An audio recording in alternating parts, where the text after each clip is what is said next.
Welcome back, everybody. This is Trippy Cakes and the 4.9 Fight Club update.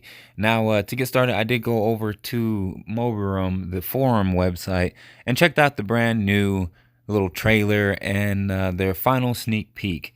Now, what I have to say about this update so far is, aside from it being, one kind of thrown right before Endgame, I gotta say, it's a little weird to me that there's so many combat character focus like in this update.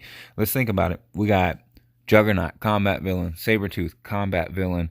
Then we've got Warpath, combat hero, and then we have tier 3 Wolverine, who's also in focus with a combat hero. So that's 4 different combat characters that this whole thing is like going around with.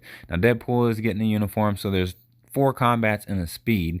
Now, that's not to say that this is all there could be, because they did also tease the whole Shadowlands, which, on a side note, I am hoping is a separate Shadowlands. I hope it's not just extra floors on top of 30. I hope it's a new game mode to where it's another thing that I can clear every week.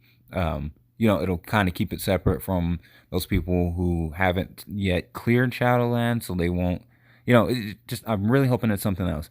But what throws me off about the fact that there's all this combat is that half of the combat focus are on combat villains.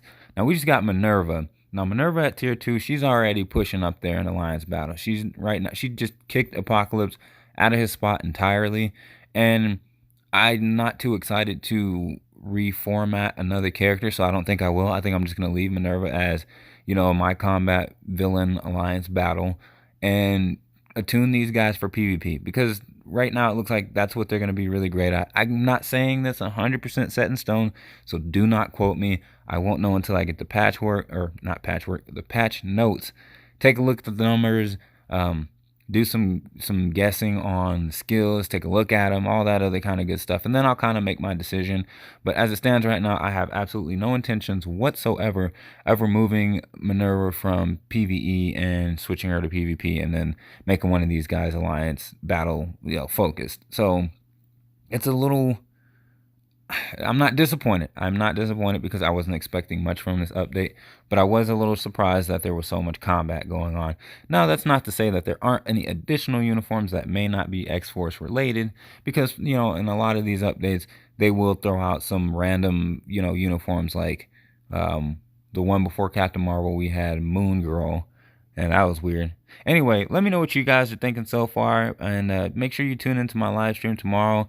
We're going to try and get tier 3 Wolverine. And that is if, RNG will allow that. Just like a different Captain Marvel, I did manage to tier 3 her on that live stream like 5 minutes after the updated drop. So I'm hoping, maybe, crossing my fingers, that I'll get that RNG on my side and have me a tier 3 Wolverine day 1. Anyway, again, please do tune in. If you don't know how to do that, hit that little bell down at the bottom. It's notifications on my page, and it'll let you know when I'm live streaming and all that other good stuff. So I guess I'll see you guys tomorrow, and I'm out of here. Be easy.